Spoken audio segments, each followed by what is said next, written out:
کبھی کسی بندے کو اتنا تنگ نہ کرنا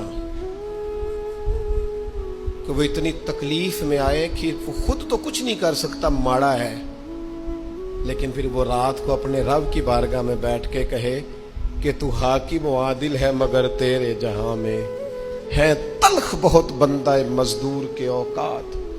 پھر ایسا نہ ہو غریب ہے، ماڑا ہے، خود تو کچھ نہیں کر سکا، پھر اللہ کی بارگاہ میں تیری شکایت کرے۔ ایسا نہ کرنا۔ میرے نبی پاک علیہ السلام کے درویش صحابی تھے حضرت سعید بن زید رضی اللہ تعالیٰ عنہ، فقیر فاقہ مست، حضرت عمر رضی اللہ تعالیٰ عنہ کے قریبیوں میں سے تھے۔ ایک عورت نے الزام لگا دیا زمین کے قبضے کا۔ میں کیسے آپ سے کہوں کہ جب لوگ کسی ایسے شخص پر جس نے زندگی ساری دیانتداری سے گزاری ہو، لوگ الزام لگاتے ہیں نا، تو یہ بھی نہیں سوچتے ہم بات کس کے بارے میں کر رہے ہیں، کھلی ہوئی زبان ہوتی ہے، جو مرضی کہہ دیتے ہیں۔ حضرت سعید بن زید پر الزام لگا دیا، اتنا بڑا آدمی، محبوب کا صحابی، اور عورت نے الزام لگا دیا۔ اور جب اللہ والے بد دعا دیتے نہیں، لیکن جب کوئی تکلیف اتنی دے، کلیجہ پھٹ جائے، پھر بندہ کیا کرے؟ وہی بات کہ اب وہ کچھ کہہ نہیں سکتے تھے، ایک عورت پر کس طرح کوئی بات ہو سکتی تھی؟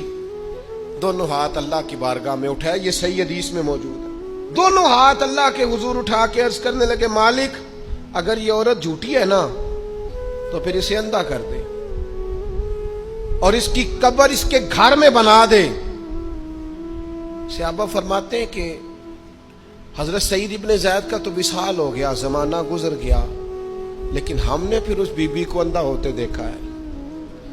پھر اس کے گھر میں کنواں تھا اور ہم نے اسے اپنے ہی گھر کے کنویں میں گر کے مرتے ہوئے بھی دیکھا ہے۔ اس لیے کہ جب آپ کسی کو تکلیف دیتے ہیں، جب آپ ستاتے ہیں، جب آپ وہ بات کرتے ہیں جو اس بندے میں موجود نہیں ہے، جب آپ جھوٹ بولتے ہیں اپنے نفس کی تسکین کے لیے، جب آپ زیادتی کرتے ہیں صرف اپنی انا کے لیے، تو پھر بعدوں کا دعائے ضرر نکلتی ہے منہ سے۔